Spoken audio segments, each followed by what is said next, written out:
Servus, Glück auf und herzlich willkommen zu einem weiteren FC Bayern München Talk. Leute, wir sprechen heute mal über Conny Leimer und die Gehaltsstruktur in unserem Kader und das Verhalten des Vereins. Ja, that's the plan. Bevor wir da reingehen, wie immer der Hinweis, wenn euch gefällt, was ihr seht, hypen, liken, kommentieren, abonnieren, Glocke aktivieren, wenn ihr nichts verpassen wollt. Jo, und damit gehen wir direkt rein. Ja, verkehrt, da wollen wir hin. Conny Leimer. Ja, Conny Leimer verdient aktuell roundabout, wenn man den Medien glauben darf und auch so den einschlägigen Seiten, 8 Millionen Euro. Der Vertrag läuft in einem Jahr aus. Also er hat jetzt noch diese Saison und nächste Saison Vertrag. Und man wollte den Vertrag natürlich gerne verlängern beim FC Bayern. Und anscheinend wollte man den für dasselbe oder eine minimale Erhöhung verlängern. Ja, dass ein Conny Leimer oder Conny Leimers Berater mit einer Preisspanne von 15 Millionen in die Verhandlungen eingestiegen sind. Und die Verhandlungen jetzt von Seiten von Conny Leimer auf Eis liegen und Conny Leimer sagt, dass er enttäuscht ist. Ja, kann ich persönlich 110% verstehen. Ja. Weil der FC Bayern hat alles dafür getan in den letzten 2 Jahren, dass man genau in diesen Situationen ist. Ja, und ich meine, wir reden hier nicht über einen Ergänzungsspieler à la Serge Gnabry, der trotzdem noch 15 Millionen in den Arsch geschoben bekommt. What the fuck? Vergleich 1. Ja, also nochmal, ein Serge Gnabry wurde der Vertrag verlängert mit 32 oder was? 31 für 2 Jahre, wo er inklusive aller Boni und ich glaube, ein Conny Leimer hätte auch kein Problem damit, wenn du sagst, mit Boni kommst du auf diesen Betrag. Serge Gnabry kommt mit Boni auf 15 Millionen. Und Serge Gnabry wird, wenn alle Spieler fit sind und in Form sind, ein Teilzeitprofi sein, was die Spieler anbelangt. Das ist ein Fakt. Ja. Ein Serge Gnabry wird nicht ein Michael Olise vorgezogen, wird nicht ein Luis Diaz vorgezogen, wird nicht ein Jamal Musiala vorgezogen und schon gar nicht ein Harry Kane. Ja. Und er stand sogar über weite Strecken der Saison hinter Lennart Kahl an. Und dieser Spieler wird der Vertrag verlängert für 15 Millionen. Und dann kommt ein Conny Leimer, der bisher 8 Millionen verdient und möchte auch in diese Riege aufsteigen. Und dem möchte man damit was? 9 Millionen abspeisen? Und dann können wir mal schauen. Also ich verstehe, dass ein Conny Leimer da enttäuscht ist. Und dann schaut mal, welcher Spieler wohl wichtiger war für den FC Bayern in den letzten Monaten. Oder meinetwegen seitdem Vincent Kompany da ist. Welcher Spieler war wichtiger, seitdem Vincent Kompany da ist? Ein Konrad Leimer, ein Alphonso Davies oder ein Upamecano? Um nur mal diese Beispiele zu machen, weil bleiben wir mal in der Defensive. Vergleichen wir das mal gar nicht mit der Offensive. Bleiben wir mal in der Defensive. Ich meine, dass ein Serge Gnabry mehr verdient als ein Michael Olise oder ein Luis Diaz, brauchen wir ja auch nicht drüber reden. Das ist halt eine Katastrophe. Aber anderes Thema. Bleiben wir bei Conny Leimer. Nochmal, ich kann das 110% verstehen, dass Conny Leimer da maßlos enttäuscht ist. Und wir reden bei Conny Leimer über einen Spieler, der bisher nicht 5, 6, 7, 8, 9, 10 Jahre 15, 16, 17 Millionen verdient hat. Ich meine, dass er trotzdem nicht am Hungertuch nagt und sich mit Sicherheit jeden Tag genug Essen kaufen kann, darum geht es gar nicht. Ja? Also, dass zu viel Geld im Fußball drin ist, wissen wir alle, das ist eine Farce, das ist lächerlich. Aber wenn wir den Vergleich ziehen, Alphonso Davies, Conny Leimer, dann weiß man, welches Grab man sich geschaufelt hat beim FC Bayern. Ne? Indem man einen Durchschnittsspieler wie Alphonso Davies verlängert hat für 20 Millionen im Jahr. Das Grab hat man sich schon geschaufelt, weil ein Upamecano jetzt dieselben Bezüge haben wollte mit 20 Millionen und 20 Millionen Handgeld. Ein Conny Leimer ist ja noch nicht mal so dreist und sagt, ey, ich möchte auch gerne 20 Millionen und 20 Millionen Handgeld. Er sagt einfach, ja, ich würde gerne so an die 15 Millionen jetzt schon verdienen. Das ist so mein Standing in der Mannschaft. Und das ist richtig, das Standing hat er gerade in der Mannschaft. dass man sich diese Gehaltsstruktur aufmacht. Ja, nochmal, welcher Spieler ist wichtiger für den FC Bayern? Ein Alphonso Davies, ein Upamecano oder ein Konrad Laimer? Ich denke, da ist die Antwort relativ eindeutig. Die fällt auf Konrad Laimer, ja. So, natürlich ist ein Opa super stark und ein Opa ist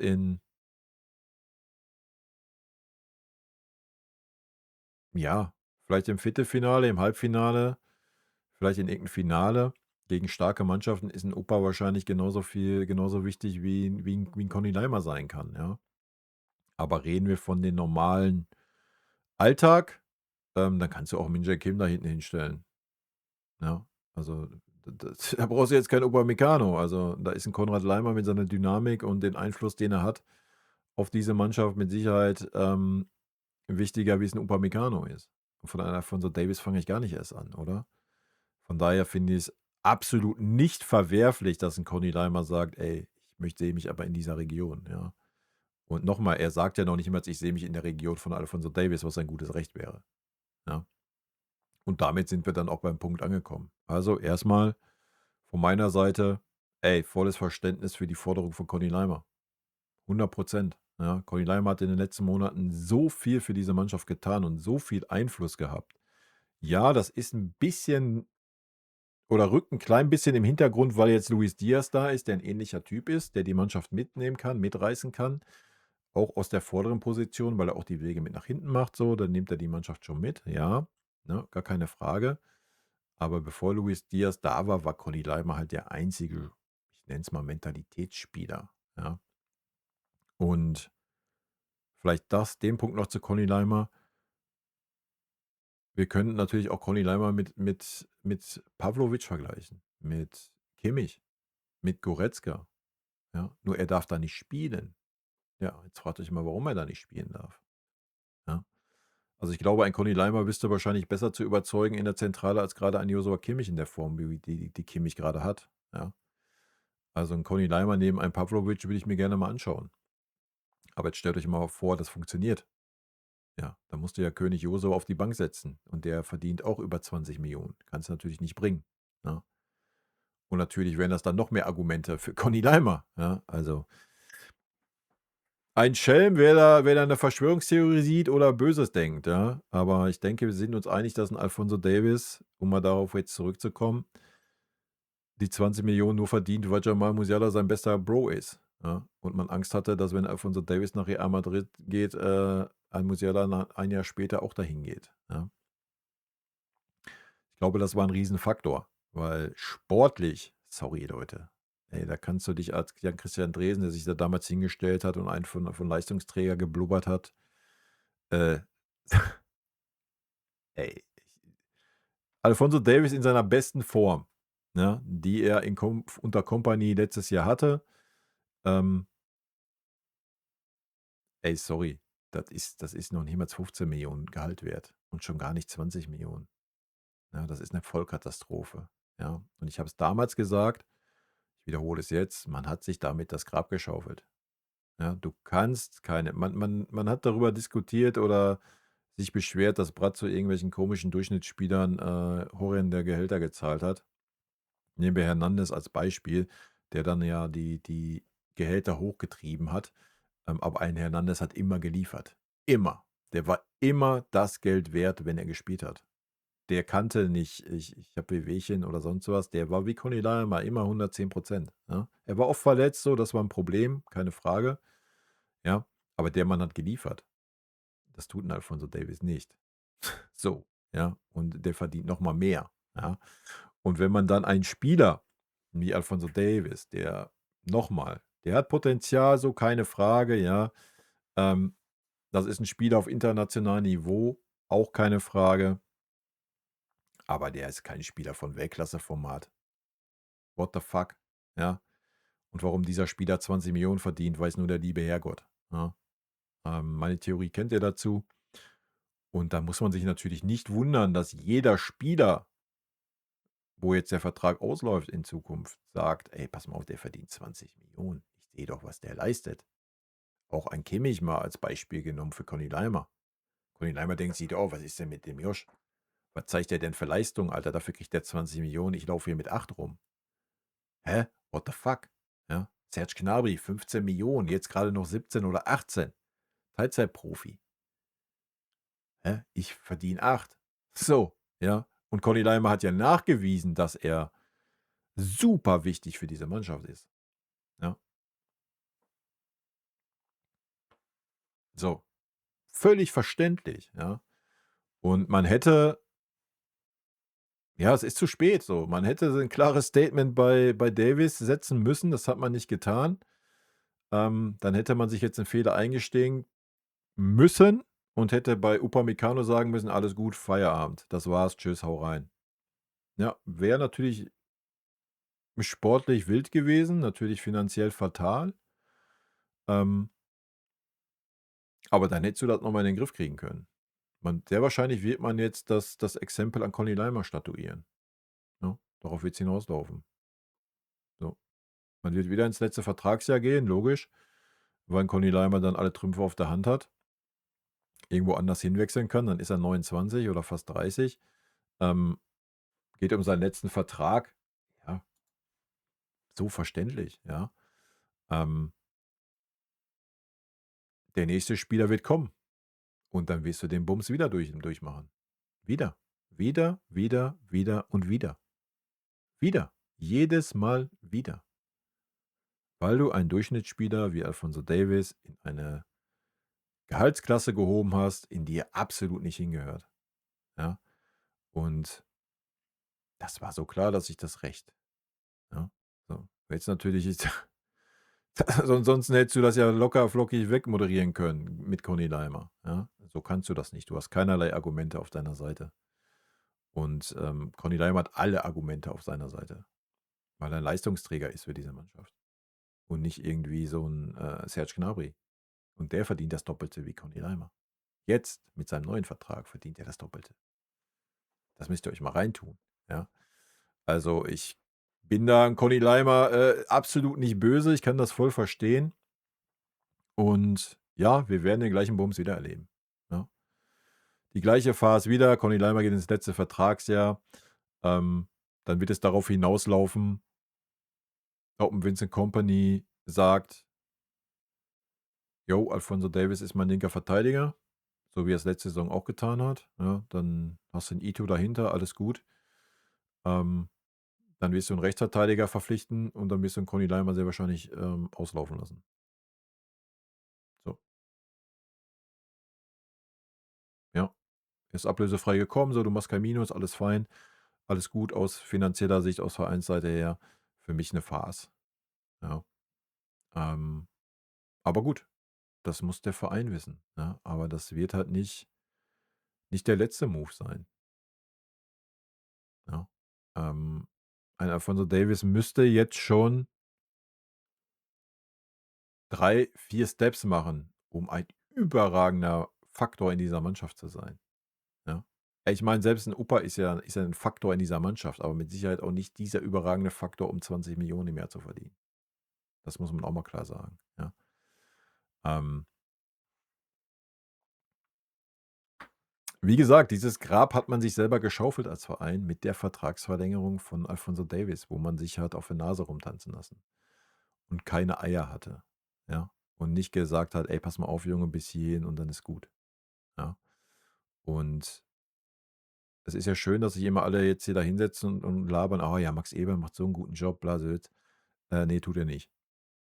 Ja, in gewissen Teilen tut er einen guten Job, so, da gehe ich ja mit, aber das war eine Farce, 'ne absolute Farce. Ich nehme da nicht nur Max Eber, weil wie gesagt, das entscheidet ja selbst der Aufsichtsrat mit bei uns, ja, das entscheiden ja alle.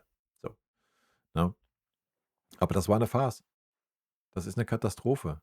Dieses Zeichen mit Alphonso Davies, was man da gesetzt hat letztes Jahr, nachdem man gesagt hat: „Ey, Angebot ist vom Tisch, Frist abgelaufen und bla und Sylt."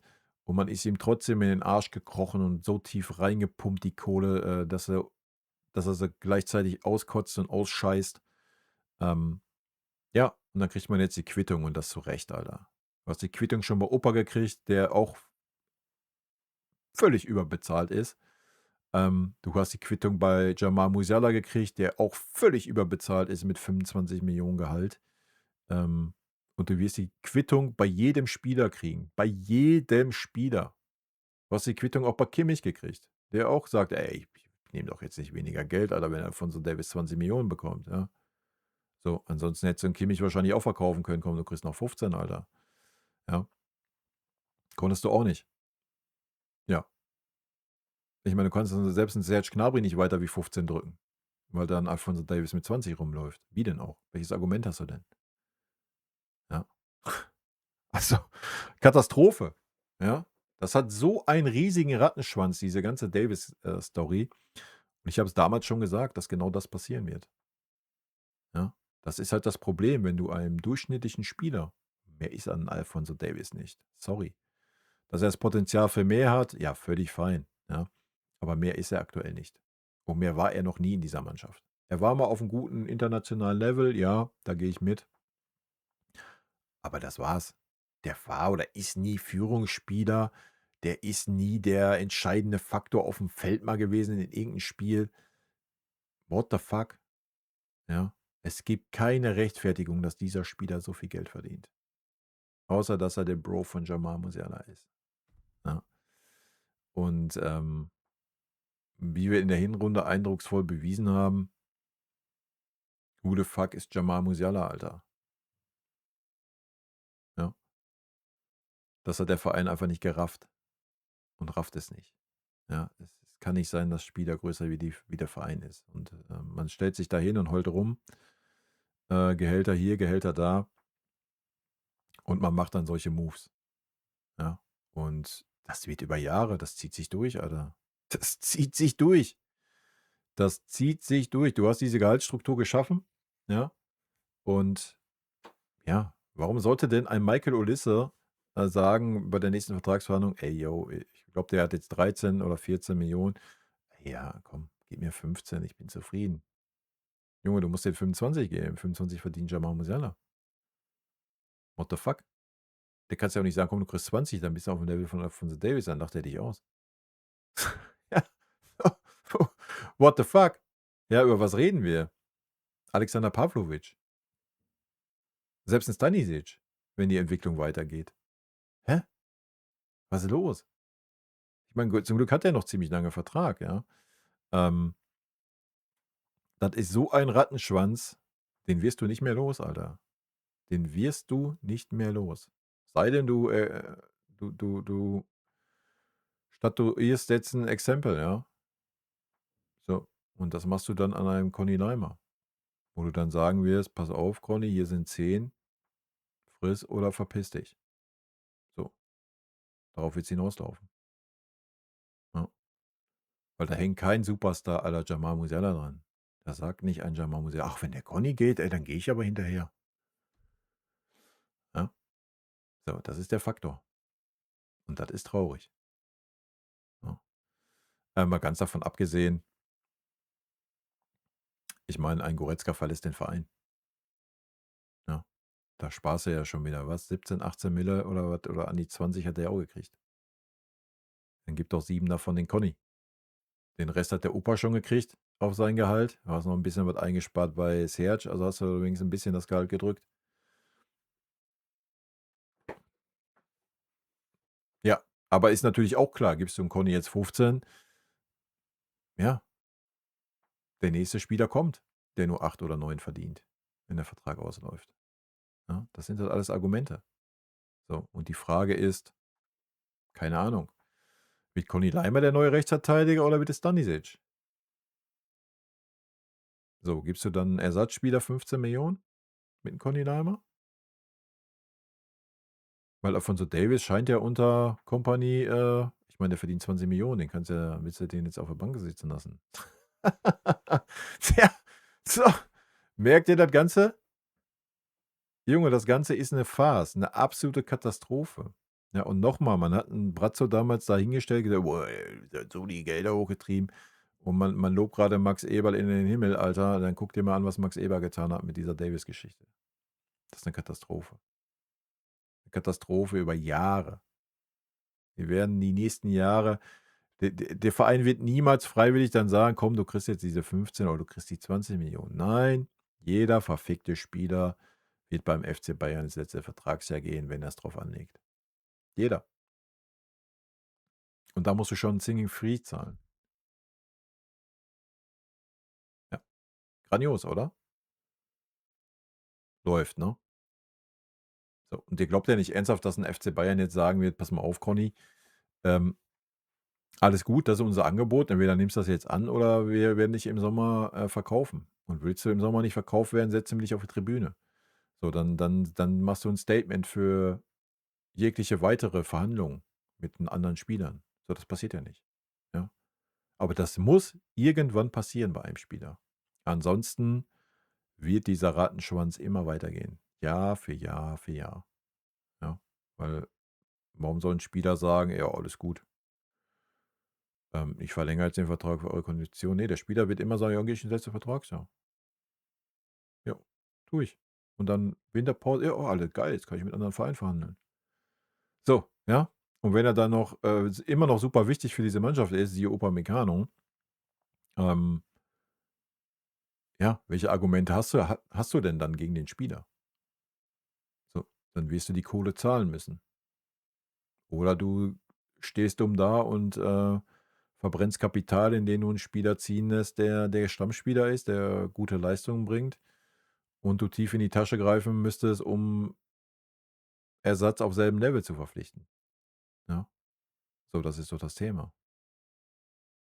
Ja, ich weiß, jetzt gibt's ganz, ganz viele Leute von euch, die sagen: „Ja, dann hau doch 'n Conny Leimer weg und verpflichte den ablösefreien Schlager von Leipzig.“ Ja, kannst du mit Sicherheit machen. Und ja, der wird wahrscheinlich dann wieder nur so 7, 8 Millionen verdienen, so wie's Conny Leimer jetzt tut. Habt ihr vollkommen recht.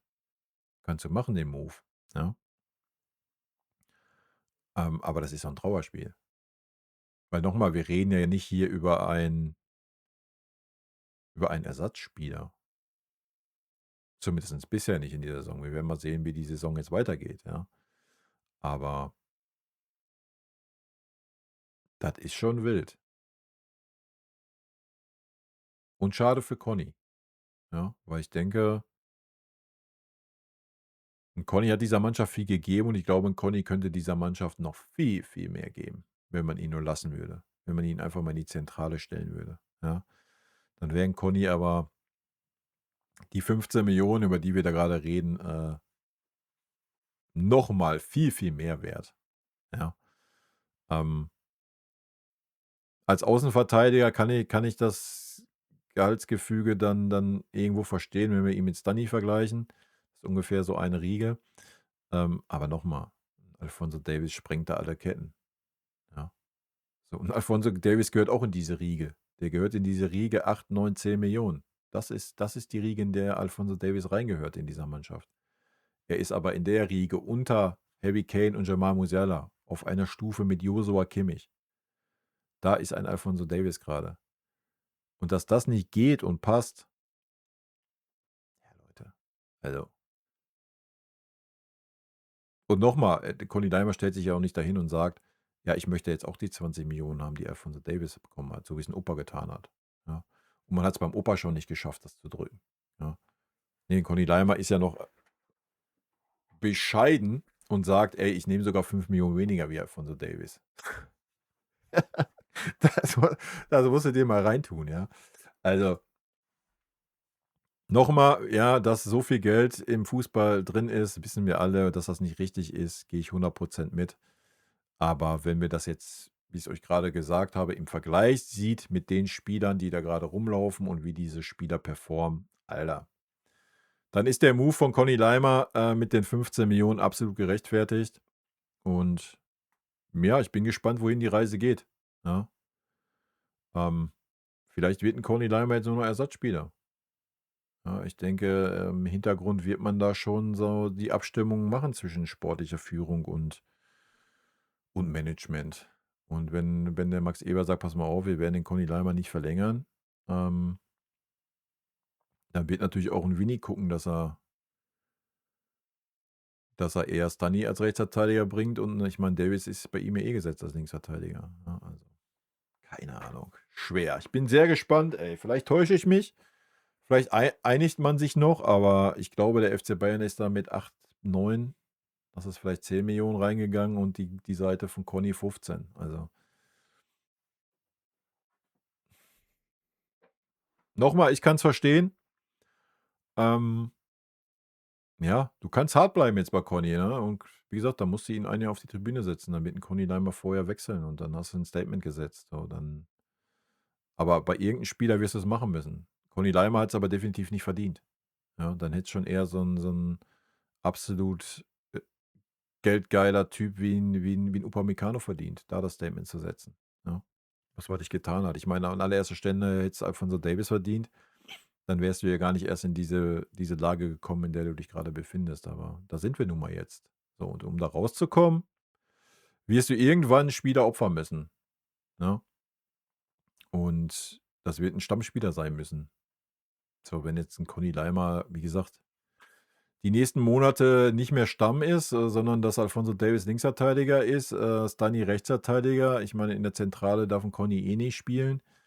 Ja gut, so, dann ist das so. Dann reden wir am Ende des Tages darüber, dass wir 'n Ergänzungsspieler abgeben, weil er zu viel Geld haben will. Ja, das kannst du dann noch verargumentieren. Auf der anderen Seite behältst du 'n Serge Gnabry für 15 Millionen mit allen Bonussen und der ist genau das, ein Ergänzungsspieler. Und dann wird's wieder wild, ja? So, und wenn man das mal alles auf sich wirken lässt, dann sieht man erst mal, was für einen schlechten Job unser Management macht. Ja, da ist nichts von Gehaltsstruktur, da ist nichts, wie sich da 'n Dresden damals positioniert hat und sagt: „Ja, wir haben 3 Modelle, wir haben die absoluten Topstars, die Spitzenverdiener. Dann haben wir die mittleren und dann haben wir die Jungen, die nachkommen." Ja. Ja, aber dann kannst du nicht einen von den mittleren in diese Stufe befördern, obwohl er da nicht hingehört. Ja. So, wer soll das denn da noch ernst nehmen? So, du konntest das ja lange Zeit verargumentieren. Du kannst ja verargumentieren: „Ey, Harry Kane ist outstanding, dass dieser Mann 25 Millionen verdient." What the fuck, wer will da irgendwas gegen sagen, ne? Weil dieser Mann outstanding ist. Aber es fängt ja schon bei Kimmich an, dass der 20 Millionen verdient. Für welche Leistungen? Für was? Für Leistungen der vergangenen Tage. Ja, wow. Ein Serge Gnabry, der 20 Millionen verdient. Bis nächstes Jahr noch. Für was? Leon Goretzka, 18, 17, 18, 19. Über was reden wir? Ja, das ist 'ne Farce. Ja, wie gesagt, Conny, ich bin Conny Leimer nicht böse. Ähm, alles ist gut, ich kann das voll verstehen. Er hat so viel gegeben für diese Mannschaft und, wenn man sich diese Gehaltsstruktur anguckt in diesem Kader, dann gehört Conny Leimer mit Sicherheit nicht in die 8 Millionen Riege von seinem sportlichen ja, von seinen sportlichen Fähigkeiten und den Einsatz, den er an den Tag legt. Ja, so, das muss man mal ganz klar sagen. So, und deswegen kann ich das voll verstehen und werde hier einfach mal eine Lanze für Conny Leimer brechen. Ja, so, wenn der Verein die Geldtüten aufmacht für irgendwelche Spieler, die auf Durchschnittsebene sind, ja, dann muss man die Tüte auch aufmachen für Spieler, die dieser Mannschaft eine Menge mehr geben, ne? Meine Meinung. Ja, schreibt mir gerne eure Meinung in die Kommentare, interessiert mich sehr zu Conny Leimer.